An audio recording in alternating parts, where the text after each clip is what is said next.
Iran Israel চলমান যুদ্ধে আমরা মুসলিমরা কোন পক্ষ নিব? কেননা ইরানি মুসলিমদের আকীদা ও আমাদের আকীদার মধ্যে ব্যাপক পার্থক্য রয়েছে। দেখুন, একটা কমন নীতি আমাদের প্রত্যেকেরই জানা থাকা দরকার। সেটা হলো, একজন মুসলমান তিনি সবসময় মাজলুমের পক্ষ অবলম্বন করবেন। যখন দুটি বিবাদমান পক্ষের মধ্যে একটা মাজলুম আর একটা জালিম হবে, তখন সেই ঘটনায় মুসলমানরা সবসময় জুলুমের বিরুদ্ধে অবস্থান নেবেন। এটা হলো কমন নীতি।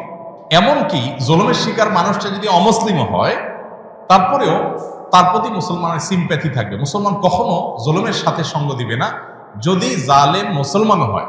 অতএব আপনার সাথে কোনো মাজলুমের যদি আকীদাগত মতপার্থক্য থাকেও, সেই মতপার্থক্য আপন জায়গায় থাকবে, সেটাকে আপনি রাখবেন, এবং বিরোধিতার জায়গাটাও আপন জায়গায় থাকবে।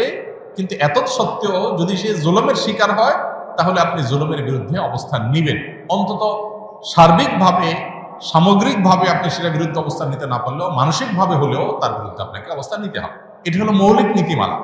মুসলমান কখনো জালেমের পক্ষে যেতে পারে না।